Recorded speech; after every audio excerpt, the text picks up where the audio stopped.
ಒಂದು ನಿಮಿಷ ನಾವು ಪ್ರಾರ್ಥನೆ ಮಾಡಿ ವಾಕ್ಯಕ್ಕೆ ನೇರವಾಗೋಣ. ಸ್ತೋತ್ರಕರ್ತನೆ, ಸ್ತೋತ್ರಪ್ಪ, ನಮ್ಮನ್ನು ಬಹಳ ಪ್ರೀತಿ ಮಾಡಿ ಈ ದಿವಸ ನಮ್ಮನ್ನು ಕರೆತಂದು ನಿನ್ನ ವಾಕ್ಯದಿಂದ ಬಲಪಡಿಸಬೇಕೆಂದು ನೀನು ನೆನೆಸಿಕೊಂಡಿರುವುದಕ್ಕಾಗಿ ಸ್ತೋತ್ರ ರಾಜ. ನಮ್ಮನ್ನು ಜೀವಂತರ ಪಟ್ಟಿಯನ್ನು ಸೇರಿಸಿರುವುದಕ್ಕಾಗಿ ಸ್ತೋತ್ರ. ಇವತ್ತು ನಾವು ಜೀವವುಳ್ಳ ವಾಕ್ಯವನ್ನು ಕೇಳುವುದಕ್ಕೆ ಬಂದಿದ್ದೇವೆ. ಕರ್ತನೆ, ನಿನ್ನ ದಾಸನ ಮನಸ್ಸಿನ ನಮ್ಮೊಂದಿಗೆ ಮಾತನಾಡಬೇಕೆಂದು, ಆ ವಾಕ್ಯಕ್ಕಾಗಿ ಬದುಕೋದೆ ನಮಗೆ ಕೃಪೆಯನ್ನು ಅನುಗ್ರಹಿಸಬೇಕೆಂದು ಯೇಸುವಿನ ನಾಮದಲ್ಲಿ ಪ್ರಾರ್ಥಿಸ್ತೇನೆ. ಆಮೆನ್. Hallelujah, hallelujah, hallelujah. ಈ ದಿವಸದಲ್ಲಿ ದೇವರ ವಾಕ್ಯವನ್ನು ಕೇಳೋಕ್ಕೆ ಬಂದಿರುವಂಥ ನಾವೆಲ್ಲರೂ ಕೂಡ ಜೀವಿತರ ಪಟ್ಟಿಯಲ್ಲಿ ಸೇರಿದ್ದೀವಿ. ಯಾವ ಪಟ್ಟಿಯಲ್ಲಿ ಸೇರಿದ್ದೀವಿ? ಜೀವಿತರ ಪಟ್ಟಿ ಅಂದರೆ ಏನು?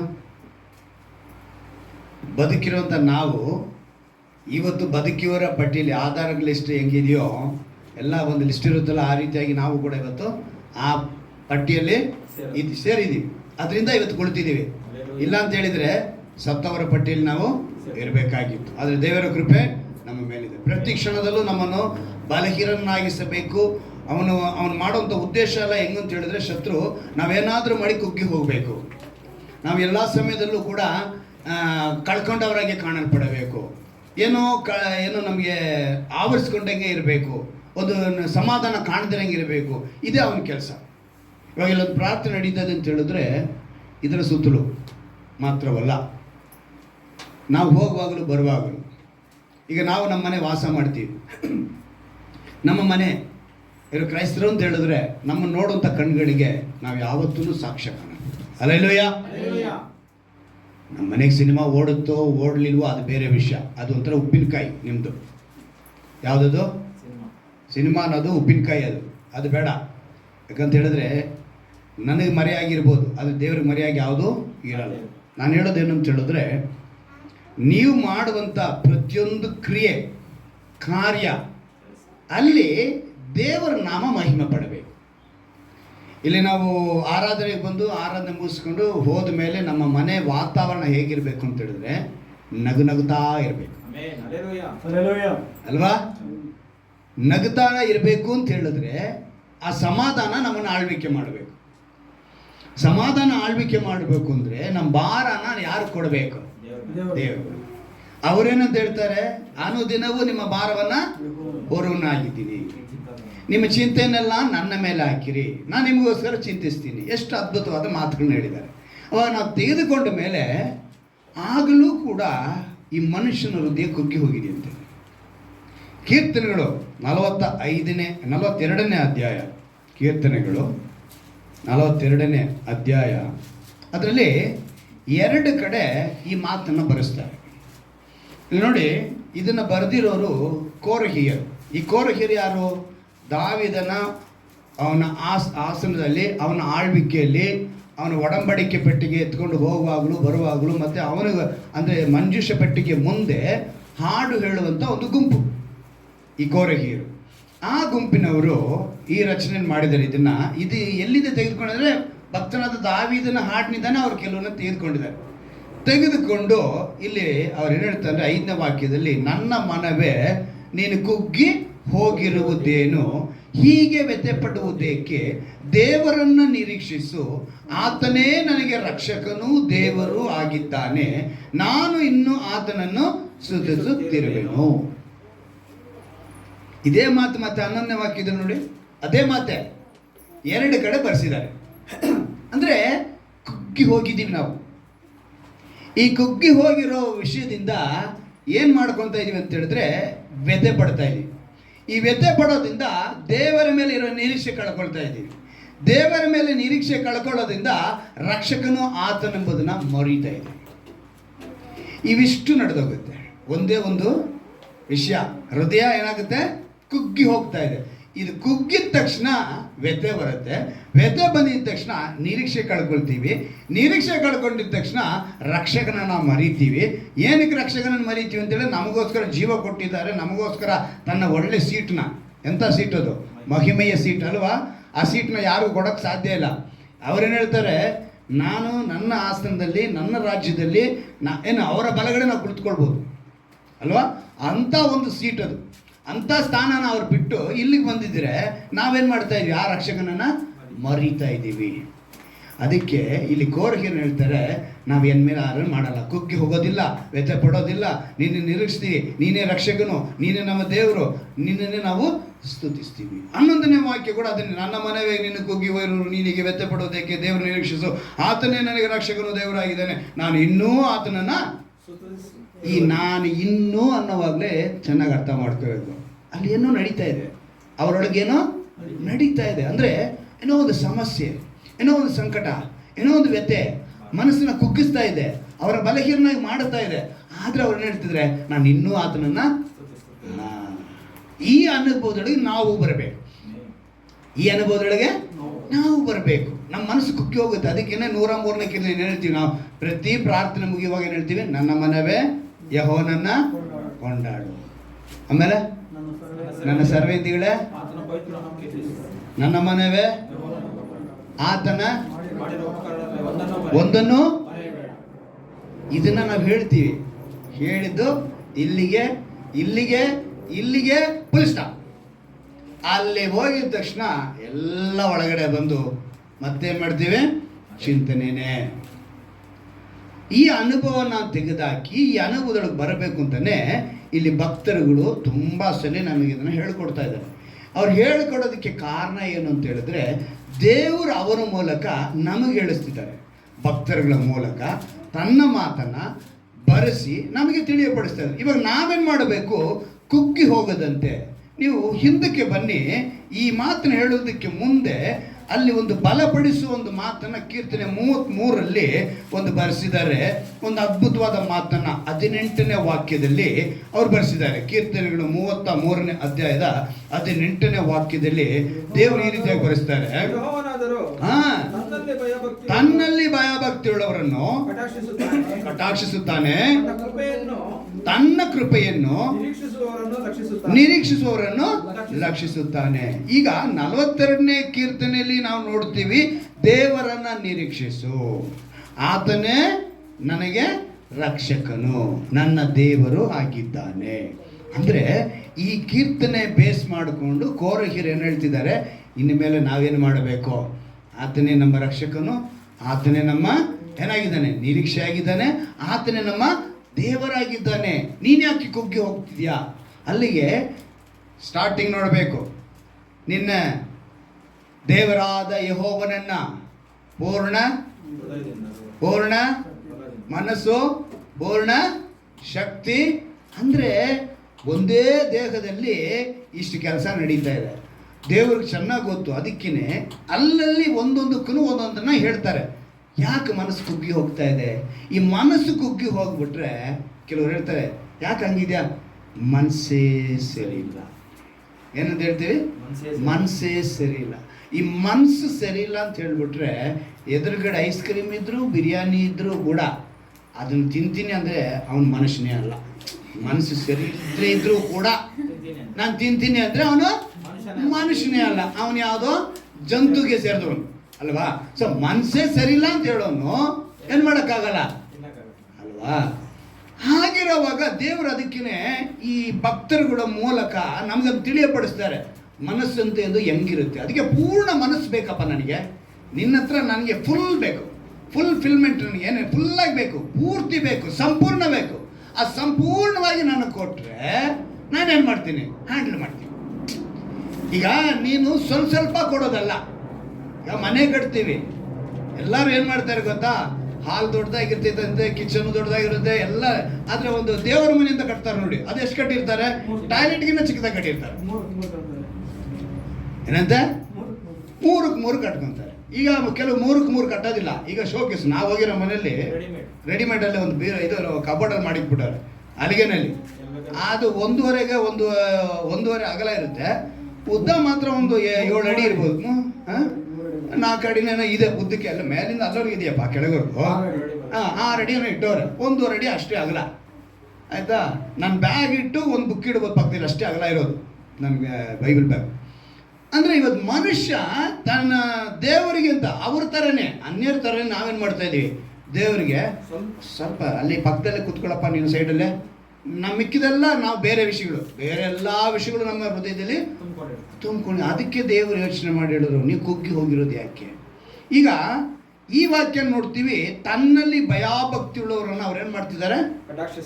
ಈ ಮಾತನ್ನ ಕನ್ನಡ KJV ಬೈಬಲಲ್ಲಿ ನೀವು ನೋಡಿದ್ರೆ, ಈಗೋ ಕರ್ತನ ಕಣ್ಣು ಆತನಿಗೆ ಭಯ ಪಡುವವರ ಮೇಲೆಯೂ ಆತನ ಕರುಣೆಯನ್ನು ಎದುರು ನೋಡುವವರ ಮೇಲೆಯೂ ಅದೇ. ಈ ಪದಕ್ಕೆ ಆ ಪದಕ್ಕೆ ಎಷ್ಟು ವ್ಯತ್ಯಾಸ ಇದೆ ಬಿಡಿ. ಈಗೋ ಕರ್ತನ ಕಣ್ಣು ಅಂದರೆ ದೇವರ ದೃಷ್ಟಿ. ಈಗ ನಾವು ಹೇಳ್ತೀವಿ, ಯಾಕೆ ದೇವ್ರ ಕಣ್ಣು ಕಾಣಿಸ್ತಿಲ್ವಾ?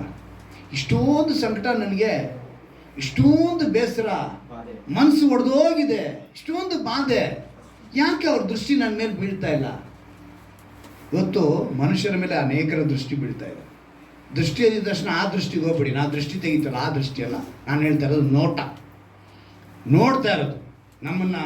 ಅದಕ್ಕೇ KJVನಲ್ಲಿ ಕರ್ತನ ಕಣ್ಣು ಆತನಿಗೆ ಭಯ ಪಡುವವರ ಮೇಲೆ, ಸ್ಪಷ್ಟವಾಗಿ ನಿನ್ನ ಮೇಲೆ ದೇವರ ದೃಷ್ಟಿ ಬಿದ್ದಿಲ್ಲ ಅಂತ ಹೇಳಿದ್ರೆ ನೀನು ದೇವರಿಗೆ ಏನಪ್ಪ ಮಾಡಿಲ್ಲ? ಭಯ ಪಟ್ಟಿಲ್ಲ. ಇವಾಗ ದೇವರ ಕಟಾಕ್ಷ, ಇದು ಒಂಥರ ಸ್ಟ್ರಾಂಗ್ ವರ್ಡ್, ಕಟಾಕ್ಷ. ಈ ಕಟಾಕ್ಷವು ನಿನಗೆ ಬರಲಿಲ್ಲ ಅಂತ ಹೇಳಿದ್ರೆ ನೀನು ಅವ್ರಿಗೆ ವಿರೋಧವಾಗಿದ್ಯಾ ಅಂತ ಅರ್ಥ. ನಮ್ಮ ಮಕ್ಕಳು ನಮ್ಮ ಮಾತು ಕೇಳಿದ್ರೆ ಅವ್ರ ಐಸ್ ಕ್ರೀಮ್ ಕೇಳಿದ್ರು ಕೊಡಿಸ್ತೀವಿ. ನಮ್ಮ ಮಕ್ಕಳು ನಮ್ಮ ಮಾತು ಕೇಳಿಲ್ಲ ಅಂದರೆ ಕಪಾಳಕ್ಕೆ ಮೋಕ್ಷ ಕೊಡ್ತೀವಿ. ಕಾರಣ ಅಷ್ಟೇನಾ? ಏನು ಮಾಡ್ತೀವಿ? ಪಟ್ ಅಂತ ಒಂದು ಬಿಡ್ತೀವಿ ಅಲ್ವಾ? ಕೇಳಿಬಿಟ್ರೆ ಐಸ್ ಕ್ರೀಮು ಕೊಡಿಸ್ತೀವಿ, ಬಿರಿಯಾನಿನೂ ಕೊಡಿಸ್ತೀವಿ. ಕೇಳಿಲ್ಲ ಅಂತ ಹೇಳಿದ್ರೆ ಪಪ್ಪರ್ಮೆಂಟು ಕೊಡಿಸಲ್ಲ, ಏಟ್ ಕೊಡ್ತೀವಿ ಅಲ್ವಾ? ಇಷ್ಟು ವಿಷಯ ನಮ್ಮ ಮನುಷ್ಯರಿಂದ ನಾವೇ ಮಾಡಿದ್ರೆ ದೇವ್ರು ಇನ್ನೇನು ಮಾಡಬೇಕು ನಮ್ಮ ಮೇಲೆ? ಅದನ್ನು ನಾವು ಚೆನ್ನಾಗಿ ಅರ್ಥ ಮಾಡ್ಕೋಬೇಕು. ಈಗ ನಿಮಗೆ ನಾನು ಈ KJV ಬೈಬಲಲ್ಲಿ, ತೆಲುಗು ಬೈಬಲಲ್ಲಿ ದೃಷ್ಟಿಯಿಂದ ಬರೆಯಲ್ಪಟ್ಟಿದ್ದು. ಈಗ ನಮ್ಮ BSI ಬೈಬಲಲ್ಲಿ ಕಟಾಕ್ಷಿಸುತ್ತೆ. ಇನ್ನೊಂದು ಅದರಲ್ಲಿ ಎರಡನೇ ಪದ, ಕೃಪೆಯನ್ನು ನಿರೀಕ್ಷಿಸುವವರನ್ನು ಲಕ್ಷಿಸುತ್ತಾನೆ. ಏನಂತೆ? ಲಕ್ಷಿಸುತ್ತಾನೆ, ಕಟಾಕ್ಷಿಸುತ್ತಾನೆ. ಲಕ್ಷಿಸುತ್ತಾನೆ, ಕಟಾಕ್ಷಿಸುತ್ತಾನೆ. ಅದೇನೇ KJV ಬೈಬಲನ್ನು ನೋಡಿದ್ರೆ ಆ ಇದೇನಂತ ಹೇಳ್ತಿದ್ದಾರೆ? ಕಣ್ಣು, ದೃಷ್ಟಿ. ಎರಡನೇದಾಗಿ ಅಲ್ಲಿ ಹೇಳ್ಪಡಿದೆ, ನೋಡುವವರ ಮೇಲೆಯೂ ಅದೇ. ಅಂದರೆ ದೇವರು ನಮ್ಮನ್ನು ನೋಡ್ತಾ ಇದ್ದಾರೆ, ಅವಾಗ ಅವರ ದೃಷ್ಟಿ ನಮ್ಮ ಮೇಲಿದೆ ಅಂತ ನಾವು ಯಾವಾಗ ಇದನ್ನು ನಾವು ತಿಳ್ಕೋಬೇಕು. ಇಲ್ಲಿ ಇನ್ನೊಂದು ಪದ ಬರೆಯಲ್ಪಟ್ಟಿದೆ, ನಿರೀಕ್ಷಿಸುವರನ್ನು. ತೆಲುಗುನಲ್ಲಿ ಇದನ್ನು ಕನಿಪೆಟ್ಟುವಾರು. ಏನಂತೆ? ಅಂದರೆ ನಾನು ಅದನ್ನು ತಿಳ್ಕೋಬೇಕು. ಇವಾಗ ನನಗೆ ನಿರೀಕ್ಷೆ ಇದೆ, ನಾನು ಇವರಿಂದನೇ ಸಾಧ್ಯ ಅಂತ ನಾನು ತಿಳ್ಕೋಬೇಕು. ಕನ್ನಡದಲ್ಲಿ ನಿರೀಕ್ಷೆ ಅಂತ ಬರೆಯಲ್ಪಟ್ಟಿದೆ, ತೆಲುಗುನಲ್ಲಿ ಕನಿಪೆಟ್ಟುವರು ಅಂತ ಬರೆದಿದೆ, KJV ಬೈಬಲ್ನಲ್ಲಿ ಎದುರು ನೋಡುವವರು ಅಂತ ಬರೆಯಲ್ಪಟ್ಟಿದೆ. ಆವಾಗ ನಾವು ಎದುರು ನೋಡ್ತಾ ಇರಬೇಕು, ಇವರಿಂದ ನನಗೆ ಸಾಧ್ಯ, ದೇವರಿಂದ ನನಗೆಲ್ಲವೂ ಸಾಧ್ಯ ಆಗುತ್ತೆ ಅಂತ ನೀವು ಅಂದ್ಕೊಳ್ಳುವಾಗ, ಈ ಎದುರು ಅನ್ನುವಾಗ, ನೋಡೋದು ಅನ್ನುವಾಗ, ನಿರೀಕ್ಷೆ ಅನ್ನುವಾಗ, ಯೋಬನ ಪುಸ್ತಕದಲ್ಲಿ ಒಂದು ಅದ್ಭುತವಾದ ಮಾತನ್ನು ದೇವರು ಬರೆಸಿದ್ದಾರೆ. ಅದು ಹೋಲಿಕೆ. ಯಾವುದಕ್ಕೆ? ನೀನು ಎದುರು ನೋಡೋದು, ನಿನ್ನ ನಿರೀಕ್ಷೆ ಏನು ಅನ್ನೋದನ್ನು ಹೋಲಿಕೆ ಮಾಡಿ ಅಲ್ಲೊಂದು ಕೆಲವು ಪದಗಳನ್ನ ಬರೆಸಿದ್ದಾರೆ. ಯೋಬನ ಪುಸ್ತಕದಲ್ಲಿ 7ನೇ ಅಧ್ಯಾಯದಲ್ಲಿ 2ನೇ ವಾಕ್ಯವನ್ನು ನಾವು ಗಮನಿಸುವಾಗ, ಯೋಬನ ಪುಸ್ತಕ 7ನೇ ಅಧ್ಯಾಯ 2ನೇ ವಾಕ್ಯ, ನಾನು ಸಂಜೆಯನ್ನು ಬಯಸುವ ದಾಸನಂತೆಯೂ, ಏನಂತೆ? ಸಂಜೆಯನ್ನು ಬಯಸುವ ದಾಸನಂತೆಯೂ ಕೂಲಿಯನ್ನು ನಿರೀಕ್ಷಿಸುವ ಆಳಿನಂತೆಯೂ ಇದ್ದೇನೆ. ಇದೇ ನೀವು KJV ಬೈಬಲಲ್ಲಿ ನೋಡಿದ್ರೆ ಅದರಲ್ಲಿ ನೆರಳು, ಬಿಸಿಲು ಅಂತ ಬರೆಯಲ್ಪಟ್ಟಿದೆ. ಅಂದರೆ ಹೇಗೆ ದೇವರು ಇಲ್ಲಿ ಪದನ ಉಪಯೋಗಿಸಿದ್ದಾರೆ ಅಂತ ಹೇಳಿದ್ರೆ, ಸಂಜೆ ಅನ್ನೋದು ಏನಕ್ಕೆ ಅಲ್ಲಿ ಬರೆಸಿದ್ದಾರೆ ಅಂತ ಹೇಳಿದ್ರೆ, ಒಬ್ಬ ಕೆಲಸಕ್ಕೆ ಬಂದಿದ್ದಾನೆ. ಅವನು ಕೆಲಸಕ್ಕೆ ಬಂದು ಬೆಳಗ್ಗೆ ಆರಂಭಿಸಿದ ತಕ್ಷಣ ಯಾವಾಗ ಬೇಗ ಸಂಜೆ ಆಗುತ್ತೋ, ಅವನ ಉದ್ದೇಶ ಏನು? ಮನೆಗೆ ಹೋಗೋದಕ್ಕೆ. ಅಂದರೆ ಅವನು ತುಂಬ ಕಷ್ಟಪಡ್ತಾ ಇದ್ದಾನೆ. ಕಷ್ಟಪಟ್ಟಿರೋನು ಏನು ಅನ್ನಿಸ್ತಿದ್ರೆ ಒಳ್ಳೇದೇ. ಸುಮ್ಮನೆ ಕೂತ್ಕೊಂಡಿರೋರು ಯಾವಾಗಪ್ಪ ಸಂಜೆ ಆಗುತ್ತೆ ಕೈ ಕಟ್ಕೊಂಡು ಕೈ ಕಾಲು ತೊಳ್ಕೊಂಡು ಓಡೋಣ. ಯಾಕಂದ್ರೆ ನಮ್ಮ ಹತ್ರ ಕೆಲಸಕ್ಕೆ ಬರೋರು ಏನು ಮಾಡ್ತಾರೆ ಗೊತ್ತಾ? ಬರೋವಾಗ ಮಾತ್ರ 9 ಗಂಟೆಗೆ ಬರ್ತಾರೆ, ಸಂಜೆ 5 ಗಂಟೆ ಕೈ ಕಾಲು ತೊಳಿತಾರೆ. ಏನು ಮಾಡ್ತಾರೆ? ಬೆಳಿಗ್ಗೆ ಬರೋವಾಗ ಮಾತ್ರ 9 ಗಂಟೆಗೆ ಬರೋದು, 7:30ಗೂ ಬರಲ್ಲ, 8 ಗಂಟೆಗೂ ಬರೋಲ್ಲ. ಆದರೆ ಸಂಜೆ 5 ಗಂಟೆ ಆಗ್ತಿದ್ದಂಗೆ ಕ್ಲೀನಾಗಿ ಕೈಕಾಲೆಲ್ಲ ತೊಳೆದು 6 ಗಂಟೆ ಲೆಕ್ಕ ತೋರಿಸ್ತಾರೆ. ಆಮೇಲೆ ಏನು ಮಾಡ್ತಾರೆ? 6 ಗಂಟೆ ಲೆಕ್ಕ ತೋರಿಸ್ತಾರೆ. ಹಾಗೆ ಇವತ್ತಿನ ಕೂಲಿ ಜನ. ಆದರೆ ಇಲ್ಲಿ ಬೈಬಲ್ ಹೇಳ್ತಿರುವಂಥ, ಸತ್ಯವೇದ ಹೇಳ್ತಿರುವಂಥ ವಿಷಯ ಏನು ಅಂತ ಹೇಳಿದ್ರೆ, ಒಬ್ಬನು ಕೆಲಸಕ್ಕೆ ಅಂತ ಬಂದಿದ್ದಾನೆ, ಸಂಜೆ ಯಾವಾಗ ಆಗುತ್ತೆ ಅಂದರೆ ತುಂಬ ಟಯರ್ಡ್ ಆಗಿಬಿಟ್ಟಿದ್ದಾನೆ. ಅವನೇನು ನೋಡ್ತಿದ್ದಾನೆ? ಸಂಜೆ ಆದರೆ ಮನೆಗೆ ಹೋಗಿ ರೆಸ್ಟ್ ತಗೋಬೋದು ಅನ್ನೋ ಒಂದು ವಿಷಯನೂ. ಇನ್ನೊಂದು ವಿಷಯ ಹೇಳ್ತಾರೆ, ಕೂಲಿಯನ್ನು ನಿರೀಕ್ಷಿಸುವ ಆಳಿನಂತೆಯೂ ಇದ್ದಾನೆ. ಇವನು ಕಷ್ಟಪಟ್ಟಿದ್ದಾನೆ, ಸಂಜೆ ಏನು ಸಿಗಬೇಕು ಅವನಿಗೆ? ಕೂಲಿ ಬೇಕಾಗಿದೆ. ಈ ಸಂಜೆ ಅನ್ನೋ ಪದಕ್ಕೆ ಇನ್ನೊಂದು ಪದನ ದೇವರು ಹೇಳಿರುವಂಥ ಮಾತು ನೆರಳು, ಬಿಸಿಲು.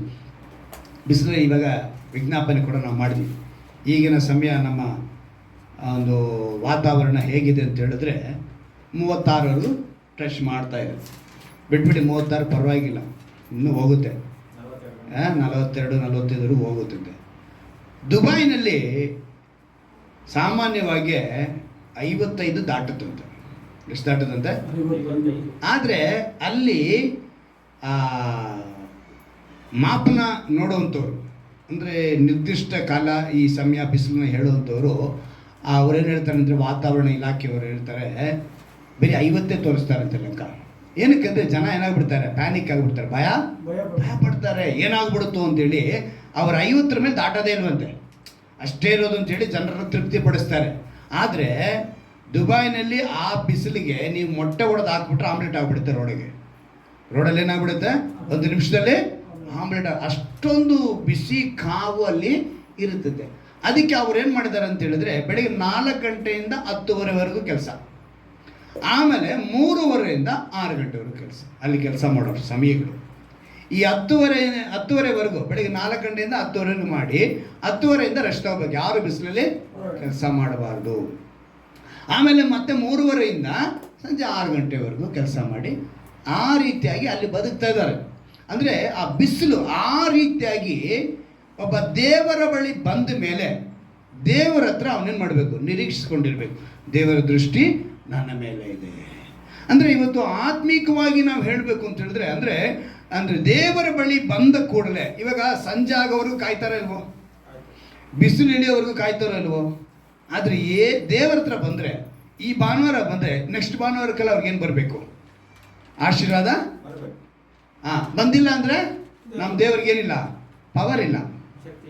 ನಮ್ಮ ದೇವ್ರಿಗೇನಿಲ್ಲ ಅಂತೆ, ಪವರ್ ಇಲ್ಲ. ಸೊ ಅದರಿಂದ ಏನು ಮಾಡ್ತಾರೆ ನೆಕ್ಸ್ಟು? ಅಂದರೆ ದೇವ್ರಿಗೆ ಪವರ್ ಇಲ್ಲ ಅಂತ ಬರ್ತಾರೋ, ಇಲ್ಲ ಮನುಷ್ಯರಿಗೆ ಪವರ್ ಇಲ್ಲ ಅಂತ ಅಂದ್ಕೊಳ್ತಾರೋ, ಇಲ್ಲ ಅಲ್ಲಿ ನಮಗೆ ಏನು ಸಿಗಲಿಲ್ಲ ಅಂತ ಅಂದ್ಕೊಳ್ತಾರೋ ಗೊತ್ತಿಲ್ಲ. ಅದು ಈಗಿನ ಪ್ರಪಂಚ ಹೇಗಿದೆ, ಸಮಾಜದಲ್ಲಿ ಮನುಷ್ಯ ಹೇಗಿದ್ದಾನೆ ಅಂತ ಹೇಳಿದ್ರೆ ಅಲ್ಲೇನು ಇಲ್ಲ. ಸೊ ನಾವೇನು ಮಾಡೋಣ? ಆ ಕಡೆಗೆ ಸರಿದುಕೊಳ್ಳೋಣ. ಈಗ ನಾವು ತಿಳ್ಕೋಬೇಕು, ಬಲಹೀನರಾಗಬಾರ್ದು, ಸೋತು ಹೋಗಬಾರ್ದು, ಬೇಸರಗೊಳ್ಳಬಾರ್ದು. ದೇವ್ರದನ್ನ ದೇವ್ರಿಗೆ ಕೊಡಬೇಕು ಅಂತ ಕಳೆದ ವಾಗ್ದಾನದಲ್ಲಿ ನಾವು ನೋಡಿ, ಬಲ ಕೊಟ್ಬಿಡ್ಬೇಕು, ಸಮಯ ಕೊಟ್ಬಿಡ್ಬೇಕು, ಆರೋಗ್ಯ ಕೊಟ್ಬಿಡ್ಬೇಕು, ಜ್ಞಾನ ಕೊಟ್ಬಿಡ್ಬೇಕು, ಆಯುಷ್ಕಾಲ ಕೊಟ್ಬಿಡ್ಬೇಕು, ಧನ, ಐಶ್ವರ್ಯದ ಕುರಿತು ಚೆನ್ನಾಗಿ ನೋಡಿದ್ವಿ ಅಲ್ವಾ? ದೇವ್ರು ಕೊಡಬೇಕಾಗಿದ್ದನ್ನ ಕೊಟ್ಬಿಡ್ಬೇಕು, ಹರಕೆ ಮಾಡ್ಕೊಂಡ್ಮೇಲೆ ಹರಕೆ ಒಪ್ಪಿಸ್ಕೊಟ್ಬಿಡ್ಬೇಕು ಅಲ್ವಾ? ಈ ಹರಕೆನಲ್ಲಿ ಒಪ್ಪಿಸ್ಕೊಡೋದು ಮತ್ತು ದೇವರಿಗೆ ಕೊಡಬೇಕಾಗಿರೋ ಹಣದ ವಿಷಯದಲ್ಲಿ ನಾವು ಅನೇಕ ವಿಷಯಗಳನ್ನ ಧ್ಯಾನ ಮಾಡಿದ್ದೀವಿ. ಅಂದರೆ ಆ ವಿಷಯಗಳನ್ನ ದೇವರು ಏನು ಕೇಳ್ತಾರೆ? ದೇವರದನ್ನ ಕೈಸರನ್ನ ಕೊಟ್ಬಿಡಿ, ದೇವರದನ್ನ ದೇವರದ್ದು ಕೊಡಿ. ಏನಕ್ಕೆ ಹೇಳ್ತಾರೆ ಅಂತ ಹೇಳಿದ್ರೆ, ಮನುಷ್ಯ ಸ್ವಾರ್ಥಿಯಾಗಿರಬಾರ್ದು, ಸೆಲ್ಫಿಶ್ ಆಗಿರಬಾರ್ದು. ಏನಾಗಿರಬಾರ್ದು? ಸ್ವಾರ್ಥಿಯಾಗಿರಬಾರ್ದು. ಇವತ್ತು ಮನುಷ್ಯ ಸ್ವಾರ್ಥಿ ಆಗಿಬಿಟ್ಟಿದ್ದಾನೆ. ಅವಂದೇ ಅಂತ ಸಮಯ, ಅವಂದೇ ಬಲ ಅಂತಾನೆ, ಅವಂದೇ ಹಣ ಅಂತಾನೆ, ಅವಂದೇ ಆರೋಗ್ಯ ಅಂತಾನೆ, ಅವಂದೇ ಆಯುಷ್ಕಾಲ ಅಂತಾನೆ, ಅವಂದೇ ಜ್ಞಾನ ಅಂತಾನೆ. ಇದೆಲ್ಲವೂ ದೇವ್ರದ್ದು. ಸ್ವಾರ್ಥಿಯಾಗಿ ಹೋಗಿದ್ದಾನೆ. ನಾನು ಕಷ್ಟಪಡ್ತಾ ಇದ್ದೀನಿ, ನನ್ನ ಜ್ಞಾನ ಅಂತಾನೆ. ಎಲಾನ್ ಮಸ್ಕ್ ಗೊತ್ತಾ? ಈಗ ಆ ಮನುಷ್ಯ ಒಂದು ಕಂಡುಹಿಡಿದಾನೆ, ಸ್ತ್ರೀ ಥರನೇ ಒಂದು ರೋಗ ಕಂಡುಹಿಡಿದ್ಬಿಟ್ಟು ಆದ್ರೆ ಇಲ್ಲಿ ಮಗು ಹೆರೋಂಥ ಇದನ್ನು ಇಟ್ಟು ಎಲ್ಲ ವಿಷಯನೂ ಒಂದು ಸ್ತ್ರೀ ಏನೇನು ಮಾಡುತ್ತೋ ಎಲ್ಲನೂ ಮಾಡುತ್ತೆ. ಆದರೆ ಅದು ರೋಬೋ ಮಿಷಿನ್. ಬರೋ ದೇಶಗಳಲ್ಲಿ ಅದನ್ನೆಲ್ಲ ವ್ಯಾಪಾರ ಮಾಡೋಕ್ಕೆ ಸ್ಟಾರ್ಟ್ ಮಾಡಿದ್ದಾರೆ. ಅಂದರೆ ಪ್ರಪಂಚದ ಜ್ಞಾನ ಎಲ್ಲೆಲ್ಲಿಗೋ ಹೋಗ್ತಾ ಇದೆ. ಅವನೇನು ಅಂದ್ಕೊಂಡಿದ್ದಾನೆ, ನನ್ನಿಂದನೇ ನಾನು ಬದುಕೋಕ್ಕೆ ಸಾಧ್ಯ, ದೇವರು ನನಗೇನು ಕೊಟ್ಟಿಲ್ಲ. ಇಂಥ ಸಮಯಗಳಲ್ಲಿರೋರಿಗೆ ದೇವರು ಹೇಳ್ತಾರೆ, ನೀನು ಯಾವುದೇ ಸ್ವಾರ್ಥಿಯಾಗಿರಬಾರ್ದು, ಸೆಲ್ಫಿಶ್ ಆಗಿ ಇರಬಾರ್ದು. ಈಗ ನಾವು ಹೇಗೆ ನಂಬಿಕೆಯೊಂದಿಗೆ ಕಾದಿರಬೇಕು ಅಂತೇಳಿ ಒಂದು 3 ಪಾಯಿಂಟ್ ನಾವು ನೋಡಿ ಆರಾಧನೆ ಮುಗಿಸ್ಕೊಳ್ಳೋಣ. ಯೆಶಾಯನ ಪ್ರವಾದಿಯ ಗ್ರಂಥ 25ನೇ ಅಧ್ಯಾಯ. ಯೆಶಾಯನ ಪ್ರವಾದಿಯ ಗ್ರಂಥ 25ನೇ ಅಧ್ಯಾಯ, ಅದರಲ್ಲಿ 9ನೇ ವಾಕ್ಯವನ್ನು ಗಮನಿಸುವಾಗ ಅಲ್ಲಿ ಒಂದು ಅದ್ಭುತವಾದ ಮಾತು ಬರೆಯಲ್ಪಟ್ಟಿದೆ. ಆ ದಿನದಲ್ಲಿ ಜನರು, ಆಹಾ, ಈತನೇ ನಮ್ಮ ದೇವರು, ನಮ್ಮನ್ನು ರಕ್ಷಿಸಲಿ ಎಂದು ಈತನನ್ನು ನಿರೀಕ್ಷಿಸಿಕೊಂಡಿದ್ದೇವೆ. ಈತನೇ ಯೆಹೋವನು, ಈತನನ್ನು ನಿರೀಕ್ಷಿಸಿಕೊಂಡಿದ್ದೇವೆ. ಈತನ ರಕ್ಷಣೆಯಲ್ಲಿ ಆನಂದಿಸಿ ಉಲ್ಲಾಸ ಪಡುವೆವು. ಎಷ್ಟು ಸಲ ಹೇಳ್ತಿದ್ದಾರೆ ಈತನೇ ಈತನೇ ಈತನೇ, ಅಂದರೆ ಅವರೇ ಈಗ ನಮ್ಮನ್ನು ದೇವರು ನೋಡ್ತಾ ಇಲ್ಲ ಅಂತ ಹೇಳುವ ಹಾಗಿಲ್ಲ, ಅವ್ರು ನೋಡ್ತಾನೆ ಇದ್ದಾರೆ. ಆದರೆ ನಾವೇನು ಮಾಡಬೇಕು? ನಿರೀಕ್ಷಿಸಬೇಕು. ಯಾರು ಆತನ ಭಕ್ತರಾಗಿರೋರು, ಯೆಹೋವನ ಆ ಭಕ್ತಿ ಅಂತ ಹೇಳಿ ತೋರಿಸುವವರು ಆತನ ನಿರೀಕ್ಷಿಸ್ಕೊಂಡೇ ಇರಬೇಕು. ಇವತ್ತಲ್ಲ ನಾಳೆ ಆಗುತ್ತೆ, ಕಾಯ್ತಾ ಇರಬೇಕು. ಕಾಯೋವರೆಗೂ ನಿರೀಕ್ಷಿಸ್ಕೊಂಡಿರೋರಿಗೆ ಇಲ್ಲಿ ಏನಂತ ಮಾತು ಹೇಳ್ತಾರೆ? ಮೊದಲನೇದಾಗ ಅವ್ರು ಹೇಳ್ತಾರೆ ನಮ್ಮ ದೇವರು ಅಂತ ಹೇಳ್ತಾರೆ. ನಿರೀಕ್ಷಿಸೋರು ಏನು ಮಾಡ್ತಾರೆ? ನಮ್ಮ ದೇವರು ಅಂತ ಹೇಳ್ತಾರೆ. ಅಂದರೆ ಮೊದಲನೇ ಪಾಯಿಂಟ್, ರಕ್ಷಕನು ಈತನೇ, ರಕ್ಷಕನು ಬೇರೆಯವರು. ಈ ರಕ್ಷಣೆ ಹೊಂದೋದಕ್ಕೆ ಇವತ್ತು ಪ್ರಪಂಚದಲ್ಲಿ ನಾನಾ ವಿಧವಾದ ರೂಪಗಳನ್ನ ಹೇಳ್ತಾರೆ. ನೀನೊಂದು 4-5 ಹಾಸ್ಪಿಟ್ಲ್ ಕಟ್ಬಿಡು, 4-5 ಬಸ್ ಸ್ಟ್ಯಾಂಡ್ ಕಟ್ಬಿಡು, 1-2 ಸ್ಕೂಲ್ ಕಟ್ಬಿಡು, ಅನ್ನದಾನ ಮಾಡಿಬಿಡು, ದಾನ ಧರ್ಮಗಳು ಮಾಡಿಬಿಡು, ಇದೆಲ್ಲ ಅನಾಥಾಶ್ರಮ ಕಟ್ಟು, ಇದೆಲ್ಲ ಮಾಡಿದ್ರೆ ರಕ್ಷಣೆ ಹೊಂದುತ್ತೇವೆ ಅಂತೇಳಿ ಹೇಳ್ಕೊತಾರೆ. ಆದರೆ ಆ ರೀತಿ ರಕ್ಷಣೆ ಹೊಂದುವುದಕ್ಕೆ ಸಾಧ್ಯವಿಲ್ಲ. ರಕ್ಷಣೆ ಹೊಂದುವುದಕ್ಕೆ ಆ ರೀತಿ ಸಾಧ್ಯವಿಲ್ಲ. ಯೇಸುವಿನ ಕೃಪೆಯಿಂದಲೇ ನಾವು ರಕ್ಷಣೆ ಹೊಂದ್ತೀವಿ. ಹಲ್ಲೆಲೂಯಾ. ನಾವು ರಕ್ಷಣೆ ಹೊಂದುವುದಕ್ಕೆ ಯೇಸುವಿನ ಕೃಪೆಯಿಂದ ಮಾತ್ರ ಸಾಧ್ಯ. ಆ ಯೇಸುವಿನ ಕೃಪೆ ನಮ್ಗೆ ಸಿಗಬೇಕು ಅಂದರೆ ನಾವು ಮಾನಸಾಂತರ ಹೊಂದಬೇಕು. ಮಾನಸಾಂತರ ಹೊಂದಿ ಆ ಉಚಿತವಾಗಿ ಕೊಡುವ ಆ ಒಂದು ವಿಶೇಷವಾದ ರಕ್ಷಣೆನ ನಾವು ಪಡ್ಕೊಳ್ಬೇಕು. ಉಚಿತವಾಗಿ ಕೊಡ್ತಾರೆ, ಫ್ರೀಯಾಗಿ ಕೊಡ್ತಾರೆ. ನೀನು ಬಸ್ ಸ್ಟ್ಯಾಂಡ್ ಕಟ್ಟಿದ ತಕ್ಷಣ ನೀನು ಕೊಡ್ತೀನಿ, ನೀನು ಇಷ್ಟೊಂದು ಖರ್ಚು ಮಾಡಿದ ತಕ್ಷಣ ನೀನು ಕೊಡ್ತೀನಿ ಅನ್ನೋಂಗಿದ್ರೆ, ಯೇಸು ಕ್ರಿಸ್ತನು ಅಲ್ಲಿಂದ ಸೀಟ್ನ ಬಿಟ್ಟು, ಆ ಮಹಿಮೆ ಸಿಂಹಾಸನವನ್ನು, ಸ್ಥಾನವನ್ನು ಬಿಟ್ಟು ನಮಗೋಸ್ಕರ 33.5 ವರ್ಷಗಳ ಕಾಲ ಬದುಕಿ, ಆ ಶಿಲುಬೆ ಏಟ್ನೆಲ್ಲ ಜಡಿದು, ಮುಳ್ಳಿನ ಕಿರೀಟ ಧರಿಸಿ, ಬರ್ಚಿಯಲ್ಲಿ ತಿವಿಸ್ಕೊಂಡು, ಶಿಲುಬೆ ಮೇಲೆ ಜಡಿಯಲ್ಪಡುವ ಅವಶ್ಯಕತೆಯೇ ಇರ್ತಾ ಇರಲಿಲ್ಲ. ಅವರು ಜಡಿಯಲ್ಪಡೋದಕ್ಕೆ ಕಾರಣ ಏನು? ನಮಗೋಸ್ಕರ ಅವರು ತ್ಯಾಗ ಮಾಡಿದ್ದಾರೆ. ಅಂದರೆ ಆ ರಕ್ಷಣೆ ಅನ್ನೋದು ಅವರಿಂದನೇ ನಮಗೆ ಸಿಗೋದು. ರಕ್ಷಣೆಯೋ ಯೆಹೋವನಿಂದಲೇ ಉಂಟಾಗೋದು. ಅದಕ್ಕೇ ಇವ್ರು ಹೇಳ್ತಾರೋ ನಮ್ಮ ರಕ್ಷಣೆ ಅವರೇ, ನಮ್ಮನ್ನು ರಕ್ಷಿಸುವ ಆತನು ಆತನೇ. ಈತನನ್ನೇ ನಿರೀಕ್ಷಿಸಿಕೊಂಡಿದ್ದೇವೆ, ಈತನ ರಕ್ಷಣೆಯಲ್ಲಿ ಆನಂದಿಸಿ ಉಲ್ಲಾಸ. ಆ ರಕ್ಷಣೆಯಲ್ಲಿ ನಾವು ಆನಂದ ಪಡಬೇಕು, ಉಲ್ಲಾಸ ಪಡಬೇಕು. ಕೆಲವರು ಕ್ರಾಸು ಕತ್ತಿಗೆ ಹಾಕೊಂಡಿದ ತಕ್ಷಣ ನಾವು ರಕ್ಷಣೆ ಹೊಂದಿದ್ವಿ ಅಂತ ಅನ್ಕೋಬೋದು ಅಲ್ವಾ? ಕೆಲವರು ಆ ರೀತಿಯಾಗ ಎಲ್ಲ ಯೋಚನೆ ಮಾಡ್ತಾರೆ. ಅಥವಾ ಬೈಬಲ್ ನಮ್ಮ ಮನೇಲಿ ಇದ್ಬಿಟ್ರೆ ರಕ್ಷಣೆ ಹೊಂದಿದ್ವಿ, ಅಥವಾ ಕ್ರಿಶ್ಚಿಯನ್ ಹೆಸರು, ಕ್ರೈಸ್ತ ಹೆಸರು ಇದ್ಬಿಟ್ರೆ ನಾವು ರಕ್ಷಣೆ ಹೊಂದಿದ್ದೀವಿ. ಖಂಡಿತವಾಗ್ಲೂ ಇಲ್ಲ.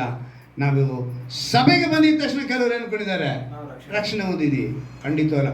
ಮಾನಸಾಂತರ ಹೊಂದಿರಬೇಕು, ಆತನ ಮೇಲೆ ನಿರೀಕ್ಷೆ ಇರಬೇಕು. ಅವರೇ ನಿಜವಾಗಲು. ಅಂದರೆ ಇವತ್ತು ಎಲ್ಲರ ಮನಸ್ಸು ಹೆಂಗಿದೆ ಅಂದರೆ, ದೇವ್ರು ನಾನು ನೋಡ್ತಿಲ್ವಾ, ನನಗೆ ಯಾಕೆ ಇಷ್ಟು ಬಾಧೆ? ನೀನು ಆತನೊಬ್ಬನೇ ರಕ್ಷಕನು ಅಂತ ಹೇಳಿ ನಿನ್ನ ನಿರೀಕ್ಷೆಯಿಂದ ಇರಬೇಕು. ಹೇಗೆ ನಿರೀಕ್ಷೆಯಿಂದ ಇರಬೇಕು ಅದಕ್ಕೆ ಹೋಲಿಕೆ ಮಾಡಿ ಹೇಳಿದ್ರು. ಒಬ್ಬ ಬಿಸಿಲಲ್ಲಿ ಕೆಲಸ ಮಾಡ್ತಾನೆ, ನೆರಳು ಯಾವಾಗ ಸಿಗುತ್ತೋ ಅಂತ ಹೆಂಗೆ ಎದುರು ನೋಡ್ತಾನೋ. ಒಬ್ಬರು ಕೂಲಿಯನ್ನು ಕೆಲಸ ಮಾಡ್ತಾನೆ, ಸಂಜೆ ನನಗೆ ಕೂಲಿ ಯಾವಾಗ ಸಿಗುತ್ತೋ ಅಂತ ಹೆಂಗೆ ನೋಡ್ತಾನೋ.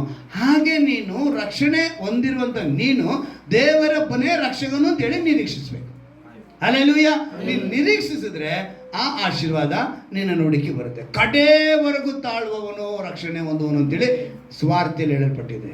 ನಾವೆಲ್ಲರಿಗೂ ತಾಳ್ಬೇಕು, ಕಡೆವರೆಗೂ. ನಿನ್ನ ಆಯುಷ್ಕಾಲ ಮುಗದೇ ಹೋಗುತ್ತಾ ಅಂತ ನೀನು ಪ್ರಶ್ನೆ ಮಾಡಿದ್ರೆ, ಮುಗಿದೋದ್ರೂ ಮುಗಿದೋಗಲಿ. ಈ ಶರೀರ ಮಣ್ಣಿಗೆ ಬಂದು ಹೋಗಲಿ.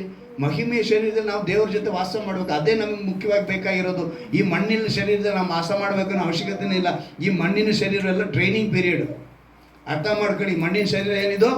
ಟ್ರೈನಿಂಗ್ ಪೀರಿಯಡ್ ಇದು. ಟ್ರೈನಿಂಗ್ ಮುಗಿದ ಮೇಲೆ ಪೋಸ್ಟಿಂಗ್ ಹೋಗ್ತೀವಿ ಕೆಲಸಕ್ಕೆ ಅಲ್ವಾ? ಆ ಪೋಸ್ಟಿಂಗ್ ಹೋದ್ಮೇಲೆ ಅಲ್ಲಿ ಒಂದು ಒಳ್ಳೆ ಸ್ಥಾನ ಸಿಗುತ್ತೆ. ಅದೇ ರೀತಿ ಈ ಟ್ರೈನಿಂಗ್ ಪೀರಿಯಡ್ ಮುಗಿದ ತಕ್ಷಣ ನಾವೆಲ್ಲಿಗೆ ಹೋಗ್ತೀವಿ? ನಿತ್ಯ ಜೀವಕ್ಕೆ ಹೊಟ್ಟೋಗ್ತೀವಿ. ಆ ಸ್ಥಳಕ್ಕೆ ಹೋಗುವವರೆಗೂ ನಾವೇನು ಒಂದು ಸಮೀಕ್ಷೆ ಪ್ರಕಾರ, ಅಂದರೆ ಈಗ ನಮ್ಮ ಪ್ರಪಂಚದಲ್ಲಿ ಒಂದು ಸಮೀಕ್ಷೆ ಮಾಡಿದ್ದಾರೆ, ಸರ್ವೆ ಮಾಡಿದಾಗ ಒಂದು ರಾತ್ರಿಗೆ 29,000 ಜನ ಸತ್ತೋಗ್ತಾರಂತೆ. ಎಷ್ಟು? ಒಂದು ರಾತ್ರಿಗೆ 29,000 ಜನ ಸತ್ತೋಗ್ತಾರಂತೆ ಒಂದು ಸಮೀಕ್ಷೆ ಹೇಳ್ತಾ ಇದೆ. ಅಲ್ಲಿಗೆ ಆ ಸತ್ತವರ ಪಟ್ಟಿಯಲ್ಲಿ ನಾವು ಸೇರಿದಂತೆ ಜೀವಿತರ ಪಟ್ಟಿಯಲ್ಲಿ ಸೇರಿದ್ದೀವಿ. ಕ್ರೈಸ್ತರಾಗಿದ್ದು ಸಂಪೂರ್ಣವಾಗಿ ಮಾನಸಾಂತರ ಹೊಂದಬೇಕು. ಅದಕ್ಕೇ ದೇವರು ಒಳಗಡೆ ತುಂಬ ವಿಷಯಗಳನ್ನ ಮನುಷ್ಯ ಇಟ್ಕೊಂಡಿದ್ದಾನೆ. ಮಾರ್ಕನ ಬರೋ ಸುವಾರ್ತೆ 7ನೇ ಅಧ್ಯಾಯದಲ್ಲಿ 22ನೇ ವಾಕ್ಯದಲ್ಲಿ ಒಂದು 13 ವಿಧವಾದ ವಿಷಯಗಳನ್ನ ತಿಳಿಸಿದ್ದಾರೆ. ಅದರಲ್ಲಿ ಸೂಳೆಗಾರಿಕೆ, ಕಳ್ಳತನ, ಕೊಲೆ, ಹಾದರ, ದ್ರವ್ಯಾಶೆ, ಕುಡುಕತನ, ಮೋಸ, ಬಂಡತನ, ಹೊಟ್ಟೆ ಕಿಚ್ಚು, ಬೈಗಳು, ಸೊಕ್ಕು ಮತ್ತು ಕೆಟ್ಟ ಆಲೋಚನೆಗಳು ಇವೆಲ್ಲ ಸೇರಿ ಮನುಷ್ಯನ ಹೊಲಸು ಮಾಡಿಬಿಡ್ತವೆ. ಇವೆಲ್ಲ ಹೊಲಸು ಒಳಗಡೆ ಇದ್ದುಕೊಂಡು ದೇವರ ಬಳಿ ನಿರೀಕ್ಷಿಸುವುದಕ್ಕೆ ನಿಂಗೆ ಸಾಧ್ಯನ? ಆಶೀರ್ವಾದನ ದೇವರ ಬಳಿ ನಿರೀಕ್ಷಿಸಬೇಕು ಅಂದರೆ ನಿನಗೆ ಏನಿರಬಾರ್ದು? ಕಳ್ಳತನ ಇರಬಾರ್ದು, ಕೊಲೆ ಅನ್ನೋದು ಇರಬಾರ್ದು, ಹಾದರ ಇರಬಾರ್ದು, ದಬ್ಯಾಶೆ ಇರಬಾರ್ದು, ಕುಡುಕತನ ಇರಬಾರ್ದು, ಮೋಸ ಇರಬಾರ್ದು, ಬಂಡತನ ಇರಬಾರ್ದು, ಹೊಟ್ಟೆ ಕಿಚ್ಚು ಇರಬಾರ್ದು, ಬೈಗಳು ಇರಬಾರ್ದು, ಸೊಕ್ಕು ಅಂದ್ರೇನು? ಗರ್ವ, ಅಹಂಕಾರ, ನಾನೇ ಅನ್ನೋದು, ಇವೆಲ್ಲ ಇರಬಾರ್ದು. ಇವೆಲ್ಲ ಇಲ್ಲದೆ ಇದ್ದಾಗ ಮಾತ್ರ ಬುದ್ಧಿಗೇಡಿತನ, ಕೆಟ್ಟ ಆಲೋಚನೆ, ಈ ಆಲೋಚನೆಗಳೆಲ್ಲ ಏನು ಮಾಡ್ತೇವೆ ಅಂದರೆ ಸೇರ್ಕೊಂಡು ದುರಾಲೋಚನೆಯಾಗಿ ಮಾರ್ಪಡ್ತವೆ. ಆಲೋಚನೆ ಎಲ್ಲ ಸೇರಿ ಏನು ಮಾಡ್ತವೆ? ದುರಾಲೋಚನೆ ಮಾಡ್ತವೆ. ಆ ರೀತಿ ಇವತ್ತು ಇದೆಲ್ಲ ಮನುಷ್ಯ ಒಟ್ಟು ಇಟ್ಕೊಂಡು, ಇವತ್ತು ಟೈಮ್ ಸರಿ ಇಲ್ಲ, ಇವತ್ತು ದಿನ ಸರಿ ಇಲ್ಲ, ಇವತ್ತು ವಾಸ್ತು ಸರಿ ಇಲ್ಲ, ಈ ಮನೆ ಸರಿ ಇಲ್ಲ, ನಾನು ಆಚೆ ಹೋದಾಗ ಯಾವುದೋ ಒಂದು ಅಡ್ಡ ಬಂತು, ಇವುಗಳ ಮೇಲೆ ಭಾರ ಆಗ್ತಿದ್ದಾನೆ. ಆದರೆ ಇವನ ಒಳಗಡೆ ಇಷ್ಟೊಂದು ಗುಣ, 13 ಗುಣಗಳನ್ನ ಇಟ್ಕೊಂಡು ಇವೆಲ್ಲವೂ ಇವನೇನು ಮಾಡ್ತಾಯಿದ್ದ? ಆಶೀರ್ವಾದ ತಡೆಗೆ ನಿಂತ್ಕೊಂಡಿದೆ. ಅದಕ್ಕೇನೆ ದೇವರು ಮತ್ತಾಯನ ಬರೋ ಸುವಾರ್ತೆಯಲ್ಲಿ 12ನೇ ಅಧ್ಯಾಯದಲ್ಲಿ ಒಂದು ಮಾತನ್ನು ಬರೆಸಿದ್ದಾರೆ ನೋಡಿ. ಮತ್ತಾಯನ ಬರೋ ಸುವಾರ್ತೆ 12ನೇ ಅಧ್ಯಾಯ 43ನೇ ವಾಕ್ಯದಲ್ಲಿ ಒಂದು ಅದ್ಭುತವಾದ ಮಾತಲ್ಲಿ ಬರೆಸಿದ್ದಾರೆ. 12ನೇ ಅಧ್ಯಾಯದ 43ನೇ ವಾಕ್ಯ, ಮನುಷ್ಯನನ್ನು ಬಿಟ್ಟು ಹೋದ ಮೇಲೆ ವಿಶ್ರಾಂತಿಯನ್ನು ಹುಡುಕುತ್ತಾ ನೀರಿಲ್ಲದ ಸ್ಥಳಗಳಲ್ಲಿ ತಿರುಗಾಡುತ್ತದೆ. ರಕ್ಷಣೆ ಹೊಂದಿದೀವಿ ಅಂತ ಹೇಳಿ ಹೇಳ್ಕೊಂತೀವಿ. ಆದರೆ ಹೆಂಗಿದೆ ಅಂತ ಇದು ಈ ಸ್ಥಳ ಹೆಂಗಿದೆ ಅಂತ ಹೇಳ್ತಾ ಇದ್ದೆ ನೋಡಿ. ರಕ್ಷಣೆ ಹೊಂದೋದೇನೋ ಮಾನಸಾಂತರ ಹೊಂದೋದು. ಅಂದರೆ ಈ 13 ಗುಣಗಳಿದೆ, ಶತ್ರುವಿನ ಗುಣಗಳು, ಅವು ದೆವ್ವಕ್ಕೆ ಸಮ. ಅವೆಲ್ಲವೂ ನಮ್ಮನ್ನು ಬಿಟ್ಟು ಹೋಯಿತು. ಬಿಟ್ಟು ಹೋದ ಮೇಲೆ ಇಲ್ಲಿ ಹೇಳಲ್ಪಟ್ಟಿದೆ ನೋಡಿ, ವಿಶ್ರಾಂತಿ ಸಿಕ್ಕದ ಕಾರಣ ಅದು ನಾನು ಬಿಟ್ಟು ಬಂದ ನನ್ನ ಮನೆಗೆ ತಿರುಗಿ ಹೋಗುತ್ತೇನೆ ಅಂದುಕೊಂಡು ಬಂದು ಆಮೇಲೆ ಒಕ್ಕಲಿಲ್ಲದಕ್ಕೂ ಗುಡಿಸಿ ಅಲಂಕರಿಸಿದ್ದು ಆಗಿರುವುದನ್ನು ಕಂಡು. ಅಂದರೆ ಬೇರೆ ಅಲಂಕಾರವಾಗಿದೆ, ಭಕ್ತಿ ಇಲ್ಲ. ಈ ಮನುಷ್ಯ ಏನಾಗಿದ್ದಾನೆ? ಅಲಂಕಾರವಾಗಿದ್ದಾನೆ, ಆದರೆ ಭಕ್ತಿ ಇಲ್ಲ. ಅವನೊಳಗಡೆ ಏನು ಮಾಡುತ್ತೆ ಅಂದರೆ, ಹೊರಟು ಹೋಗಿ ತನಗಿಂತ ಕೆಟ್ಟವುಗಳಾದ ಬೇರೆ 7 ದೆವ್ವಗಳನ್ನು ತಮ್ಮೊಂದಿಗೆ ಕರಕೊಂಡು ಬರುವುದು. ಅವು ಒಳಹೊಕ್ಕು ಅಲ್ಲಿ ವಾಸ ಮಾಡುವವು. ಆಗ ಮನುಷ್ಯನ ಅಂತ್ಯಸ್ಥಿತಿಯು ಮೊದಲಿಗಿಂತ ಕೆಟ್ಟದಾಗುವುದು. ಸ್ಥಳ ಹೇಗಿರಬೇಕು? ವಿಶ್ರಾಂತಿ ಸಿಗೋದಕ್ಕೆ ಸ್ಥಳ ಕೊಡುವರು. ಅಂದರೆ ಒಬ್ಬ ಸೇವಕರು ಹೇಳ್ತಾರೆ ಅಂತ ಹೇಳಿದ್ರೆ, ಮನುಷ್ಯನ ಆಲೋಚನೆಗೆ ನಾವು ಗೂಡು ಕಟ್ಟೋದಕ್ಕೆ ಬಿಡಬಾರ್ದಂತೆ. ಗೂಡು ಕಟ್ಟೋದಕ್ಕೆ ಬಿಟ್ಟರೆ ಮರಿ ಮಾಡುತ್ತೆ, ಮರಿ ಮಾಡಿದ ಮೇಲೆ ಅದು ಬೆಳೆಯುತ್ತೆ, ಅದು ಬೆಳೆದು ಮತ್ತೆ ಅದು ಮರಿ ಮಾಡುತ್ತೆ. ಹೀಗೆ ಮನುಷ್ಯನು ತನ್ನ ಕೆಟ್ಟ ಆಲೋಚನೆಗಳನ್ನು ಗೂಡು ಕಟ್ಟೋದಕ್ಕೆ ಬಿಡಬಾರ್ದು ಅಂತ ಹೇಳ್ತಾರೆ. ಅಲ್ಲಿಗೆ ನಾವು ತಿಳ್ಕೋಬೇಕು. ಇವತ್ತು ಮನುಷ್ಯ ಒಂದು ಗುಡಿ ಕಟ್ತಾನೆ, ಅಲ್ಲೊಂದು ವಿಗ್ರಹನ ಇಡ್ತಾನೆ, ಪ್ರತಿಷ್ಠೆ ಮಾಡ್ತಾನೆ ಅಲ್ವಾ? ಅದನ್ನು ಹುಡುಕಿಕೊಂಡು ಹೋಗ್ತಾನೆ, ಕಿಲೋಮೀಟ್ರ್ ಮೈಲಿಗಟ್ಟಲೆ ಹೋಗ್ತಾನೆ, ಬೆಟ್ಟ ಗುಡ್ಡ ನಗ್ತಾನೆ, ಅಲ್ಲಿ ಮುಳುಗ್ತಾನೆ, ಇಲ್ಲಿ ಮುಳುಗ್ತಾನೆ, ಅಷ್ಟೊಂದು ಪ್ರಯಾಸ ಪಟ್ಕೊಂಡು ಹೋಗ್ತಾನೆ. ಆದರೆ ಇಲ್ಲಿ ದೇವರು ಅದೆಲ್ಲ ಹೇಳಲೇ ಇಲ್ಲ. ನನ್ನನ್ನು ನಿಮ್ಮೊಳಗೆ ಪ್ರತಿಷ್ಠೆ ಮಾಡ್ಕೊಂಡಿದ್ದಾರೆ. ಹಲ್ಲೆಲೂಯಾ. ಅವರ ಹೃದಯದಲ್ಲಿ ನೀವು ಯಾರ ಪ್ರತಿಷ್ಠೆ ಮಾಡ್ಕೋ? ದೇವರನ್ನ, ಯೇಸುವನ್ನ ಧರಿಸಿಕೊಳ್ರಿ ಅಂತಾರೆ. ನಿರೀಕ್ಷಿಸ, ಅವರೊಬ್ಬರೇ ರಕ್ಷಕನು ಅಂತೇಳಿ. ನೀನು ಹೇಗೆ ಮೊದಲನೇದಾಗಿ ಕಾದಿರಬೇಕು, ನಿರೀಕ್ಷಿಸಬೇಕು ಅಂದರೆ ಆತನೊಬ್ಬನೇ ರಕ್ಷಕನು ಎಂಬ ನಂಬಿಕೆ ಮೊದಲನೇದಾಗಿ ನಿನಗಿರಬೇಕು. ಎರಡನೇದಾಗಿ ಯೆಶಾಯನ ಪ್ರವಾದಿಯ ಗ್ರಂಥ 30ನೇ ಅಧ್ಯಾಯ 18ನೇ ವಾಕ್ಯದಲ್ಲಿ ಒಂದು ಮಾತು ಬರೆಯಲ್ಪಟ್ಟಿದೆ ನೋಡಿ. ಯೆಶಾಯನ ಪ್ರವಾದಿಯ ಗ್ರಂಥ 30ನೇ ಅಧ್ಯಾಯ 18ನೇ ವಾಕ್ಯದಲ್ಲಿ ಒಂದು ಅದ್ಭುತವಾದ ಮಾತು ಬರೆಯಲ್ಪಟ್ಟಿದೆ. ಯೆಶಾಯನ ಪ್ರವಾದಿಯ ಗ್ರಂಥ 18ನೇ ವಾಕ್ಯ, 30ನೇ ಅಧ್ಯಾಯ 18ನೇ ವಾಕ್ಯ, ಹೀಗಿರಲು ಯೆಹೋವನು ನಿಮಗೆ ಕೃಪೆ ತೋರಿಸಬೇಕೆಂದು ಕಾದಿರುವನು. ಆತನೇ ವೇಟಿಂಗ್ ಲಿಸ್ಟ್ ಇದೆ. ಈಗ ದೇವರೇನಾಗಿದ್ದಾರೆ? ವೇಟಿಂಗ್ ಮಾಡ್ತಿದ್ದಾರೆ, ನಿಮ್ಮನ್ನ ಆಶೀರ್ವದಿಸಬೇಕು ಅಂತ, ಕೃಪೆ ತೋರಿಸಬೇಕೆಂದು ಕಾದಿರುವನು, ನಿಮ್ಮನ್ನು ಕರುಣಿಸಬೇಕೆಂದು ಉನ್ನತೋನ್ನತನಾಗಿ ಕಾಣಿಸಿಕೊಳ್ಳುವನು. ಯೆಹೋವನು ನ್ಯಾಯ ಸ್ವರೂಪನಾದ ದೇವರು, ಆತನಿಗಾಗಿ ಕಾದಿರುವವರೆಲ್ಲರೂ ಧನ್ಯರು. ಈ ಧನ್ಯರು ಅನ್ನೋ ಪದ ಇದೆ ನೋಡಿ, ಬಹಳ ಅದ್ಭುತವಾದ. ನಾವು ಪರ್ವತ ಪ್ರಸಂಗದಲ್ಲಿ ಒಂದು 10 ವಾಕ್ಯ ಧನ್ಯರು ಧನ್ಯರು ಧನ್ಯರು ಧನ್ಯರು ಅಂತ ಬರಿತೀವಿ, ನೋಡ್ತೀವಿ. ಅಲ್ಲಿ ಏನು ಅರ್ಥ? ಧನ್ಯರು ಅಂತ ಹೇಳಿದ್ರೆ ಆಶೀರ್ವಾದ ಹೊಂದಿದವರು. ಆಶೀರ್ವಾದ ಹೊಂದಿದವರು ಅಂತ ಅಂದಿದ ತಕ್ಷಣ ಇವತ್ತಿನ ದಿವಸದಲ್ಲಿ ಅದೇ ನಮ್ಮ ಮುಖ್ಯಮಂತ್ರಿ ಸಿದ್ದರಾಮಯ್ಯನವರು ಒಂದು ವಿಷಯನ ಹೇಳಿದ್ರು, ನಾನು ಗಮನಿಸ್ತೇನೆ. ಅವ್ರು ಹೇಳ್ತಂದರೆ, ಅವರ ಮಕ್ಕಳ ಮದುವೆ, ಅವರ ಒಡ ಹುಟ್ಟಿದವರ ಮಕ್ಕಳ ಮದುವೆ ಕೂಡ ಅವರ ಊರನ್ನು ಬಿಟ್ಟು ಹೊರಗೆ ಬರಲಿಲ್ವಂತೆ. ಅವ್ರ ಊರನ್ನು ಬಿಟ್ಟು, ಅವರ ಹಳ್ಳಿ, ಆ ಹಳ್ಳಿನ ಬಿಟ್ಟು ಹೊರಗೆ ಬರಲಿಲ್ವಂತೆ. ಅವ್ರಿಗಿರೋ ಆಸ್ತಿ, ಅವ್ರಿಗಿರೋಂಥ ವಿದ್ಯೆ, ಅವ್ರಿಗಿರೋಂಥ ಸ್ಥಾನಕ್ಕೆ ಅವ್ರು ಎಲ್ಲಿ ಬೇಕಾದ್ರೂ ಏನು ಬೇಕಾದ್ರೂ ಮಾಡ್ಬೋದಾಗಿತ್ತು. ಅವರ ಒಡ ಹುಟ್ಟಿದ್ರಲ್ಲ, ಒಟ್ಟಿಗೆ ದೊಡ್ಡ ಫ್ಯಾಮಿಲಿ ಅವ್ರದ್ದು, ಮುಖ್ಯಮಂತ್ರಿ ಸಿದ್ದರಾಮಯ್ಯ ಅವ್ರದ್ದು. ಅವರು ಹೇಳ್ತಾರೆ, ನಾನು ನನ್ನ ಮದುವೆ, ನಮ್ಮ ಮಕ್ಕಳ ಮದುವೆ, ನನ್ನ ಒಡ ಹುಟ್ಟಿದವ್ರ ಮಕ್ಕಳ ಮದುವೆ ಕೂಡ ನಮ್ಮ ಊರನ್ನು ಬಿಟ್ಟು ನಾವು ಆಚೆ ಆದರೆ ಇವತ್ತು ಅನೇಕ ಮದುವೆಗಳು ಆಡಂಬರವಾಗಿ ಕೋಟಿಗಟ್ಟಲೆ ಖರ್ಚು ಮಾಡಿಕೊಂಡು, ಅಂದರೆ ತಮ್ಮಲ್ಲಿ ಇರುವಂಥ ಸಂಪತ್ತನ್ನು ಅಲ್ಲಿ ಪ್ರದರ್ಶನ ಮಾಡೋದಕ್ಕೆ ಅವರು ಮಾಡ್ತಾರೆ. ಅಂಥವ್ರನ್ನ ಇವತ್ತು ಮನುಷ್ಯ ಏನು ಅಂದ್ಕೊಂಡಿದ್ದಾನೆ ಅಂದರೆ ಧನ್ಯರು ಅಂತ ಅಂದ್ಕೊಂಡಿದ್ದಾನೆ. ಅಂಥವರಲ್ಲ ಧನ್ಯರು. ಯಾರು ಧನ್ಯರು ಅಂತ ಹೇಳಿ ಹೇಳಲ್ಪಡ್ತಾ ಅಂದರೆ ದೇವರಿಗಾಗಿ ಕಾದಿರುವವರು ಧನ್ಯರು. ಹಲ್ಲೆಲೂಯಾ. ನೀನು ದೇವರಿಗಾಗಿ ಕಾದಿದ್ರೆ ಏನು ಮಾಡ್ತಾರೆ? ಇವತ್ತು ಮನುಷ್ಯ ಬ್ಯಾಂಕಲ್ಲಿ ಹೋಗಿ ದುಡ್ಡು ಡ್ರಾ ಮಾಡಬೇಕು, ಚೆಕ್ ಬರೆದು ಕೊಟ್ಟು ಅಲ್ಲಿ ಎಷ್ಟು ಹೊತ್ತು ಕಾಯಬೇಕು ಗೊತ್ತಾ? ನಮ್ಮ ದುಡ್ಡೇ ಒಳಗಿರೋದು. ನಮ್ಮ ದುಡ್ಡನ್ನು ತಗೊಳ್ಳೋಕ್ಕೆ ಅವನು 28 ಕ್ವಶನ್ ಕೇಳ್ತಾನೆ. ಸೈನ್ ಕರೆಕ್ಟ್ ಆಗಿದೆಯಾ, ನಂಬರ್ ಕರೆಕ್ಟ್ ಇದೆಯಾ, ಇಲ್ಲಿಂದ 3 ಕಡೆ ನೀನು 1 ಲಕ್ಷ ಏನಾದ್ರು ತೆಗಿಬೇಕು ಅಂದರೆ ಪಾನ್ ಕಾರ್ಡ್ ನಂಬರ್ ಬರೀಬೇಕು. ಆ 1 ಲಕ್ಷ ತೆಗೆಯೋದಕ್ಕಿಂತ ಅವ್ನು ಮ್ಯಾನೇಜರ್ಗೂ ಹೋಗ್ಬೇಕದು ಚೆಕ್ಕು. ಎಲ್ಲಿಂದ? ಕೌಂಟ್ರಿಂದ ಮ್ಯಾನೇಜರ್ಗೂ ಹೋಗಿ ಮ್ಯಾನೇಜರ್ ಚೆಕ್ ಮಾಡಿ ಆಮೇಲೆ ರಿಟರ್ನ್ ಬಂದು ಕ್ಯಾಶ್ ಕೊಟ್ಟು, ಇದಕ್ಕೆಲ್ಲ ಕಾಯ್ತಾನೆ. ಒಂದು ಒಳ್ಳೆ ಡಾಕ್ಟ್ರ್ ನೋಡ್ಬೇಕ್ರಿ, ಅವ್ರಿಗೆ 3 ತಿಂಗಳಾಗುತ್ತೆ ಅಪಾಯಿಂಟ್ಮೆಂಟ್ಗೆ. ಆ 3 ತಿಂಗಳು ಕಾಯ್ತಾನೆ. ಆ 3 ತಿಂಗಳ ಅಪಾಯಿಂಟ್ಮೆಂಟು ಹೋಗಿದ ತಕ್ಷಣ ಕೊಡ್ತಾರ ಇಲ್ಲ, ಅಪಾಯಿಂಟ್ಮೆಂಟ್ ತೊಗೊಂಡು ಅಲ್ಲಿ ಹೋಗಿ ಗಂಟೆ ಕಾಯ್ತಾನೆ. ಇಷ್ಟೆಲ್ಲ ಇದ್ರೂ ಕೂಡ ದೇವರ ಬಳಿ ಬಂದಿದ್ದು ಮಾತ್ರ ಇನ್ಸ್ಟೆಂಟಾಗಿ ನಡಿಬೇಕು. ಇವಾಗ ಇನ್ಸ್ಟೆಂಟ್ ಕಾಫಿ ಬಂದಿದೆ ಗೊತ್ತಾ ನಿಮಗೆ? ಅಲ್ಲ, ಇನ್ಸ್ಟೆಂಟ್ ಕಾಫಿ ಇದೆ ತಾನೆ? ಆ ಥರ ಏನಾಗಬೇಕು, ನೀವು ಗೂಗಲಲ್ಲಿ ಸರ್ಚ್ ಮಾಡಿ, ಇವಾಗ ಇನ್ಸ್ಟೆಂಟ್ ದೋಸಾ ಮಿಷಿನ್ ಬಂದಿದೆ. ಅಲ್ಲಿ ಆ ಸೀಟ್ನ ಮಿಷಿನ್ ಒಳಗೆ ಹಾಕ್ಬಿಟ್ರೆ ಜೆರಾಕ್ಸ್ ಪೇಪರ್ ಬಂದಂಗೆ ತಡಕ್ ತಡಕ್ ತಡಕ್ ತಡಕ್ ಅದೇನು ಬೀಳುತ್ತೆ? ದೋಸೆ ಬೀಳುತ್ತೆ. Printer, dosa machine printer. ನಮ್ಮ ಮನೆಯವ್ರಿಗೆ ಆ ಬಾಧೆ ಇಲ್ಲ. ಯಾಕಂತ ಹೇಳಿದ್ರೆ ಮಕ್ಕಳು ಹಿಂದಿಂದೇನೆ ಅಮ್ಮ ಅಮ್ಮ ಅಮ್ಮ. ಈಗ ಚಿಕ್ಕ ಮಕ್ಳು ಇರೋರು ಏನಿದೆ, ಒಂದು ದೋಸೆ ಹಾಕ್ತಿದ್ದಂಗೆ ಇವರು ಇನ್ನೊಂದು ಹುಯ್ಯ ಅಷ್ಟಿಗೆ ತಿಂದು ಮುಗಿಸಿರ್ತಾರೆ, ಅಮ್ಮ ಅಂತಾರೆ. ಅಲ್ಲಿ 2 ಮಕ್ಕಳಿದ್ವು ಅಂದರೆ 2 ಕಿರಿಸ್ತಾರೆ ಅಲ್ವಾ?